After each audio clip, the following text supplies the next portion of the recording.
Leaders of the European Union are set to review a proposal on Ukraine's membership bid to join the bloc. It comes a week after the European Commission gave its recommendations for the war-hit nation to be granted candidate status. And the European Council meeting follows a summit between the EU and Western Balkan states regarding their stalled membership bids, some nearly as long as 20 years.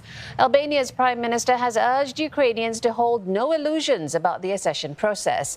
But EU Chief Charles Michel has struck a more optimistic tone about the bloc's political will.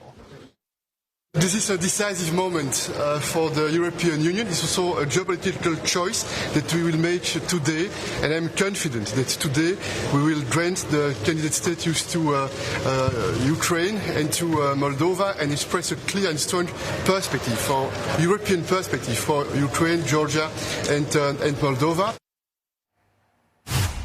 Rosie Burchard joins us live from Brussels. Rosie, we heard there some questions about the bloc's political will. What then can we expect in terms of how unified the Council's response may be in the light of potential hurdles ahead?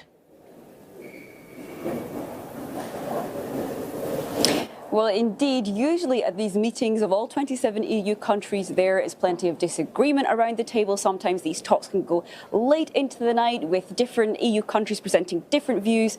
But based on what I've been hearing from diplomats in Brussels over the last few days, this decision on Ukraine's candidate status is likely to be a fairly easy one. The consensus appears to have emerged, and all EU 27 member states are expected to unanimously agree in the coming hours to grant Ukraine candidate status. But it's a yes from those 27 EU members, which comes with strings attached. Now, the European Commission, which is the bloc's executive, says that Kyiv still has important work to do when it comes to reforms to try and curb corruption and to improve standards on rule of law. So quite a long path still ahead for Ukraine. However, according to these EU leaders, so several of them have already spoken to press in the last few hours, they want to send a strong political signal to this war-torn country. Here's what Ireland's leader, Micheál Martin, had to say as he went into talks this morning. Ukraine is going through a terrible, inhumane war. Their cities and towns are being levelled, their people are being terrorised, the greatest humanitarian crisis since World War II. And I think today the European Union is sending a message of solidarity to the people of Ukraine, that you belong to the European family, you belong to the European Union. The question many are asking is what if it's granted candidate status, then what? Because we hear the Western Balkan countries expressing their discontent and frustration about their stalled membership bids. Might Ukraine face a similar, if not identical, fate?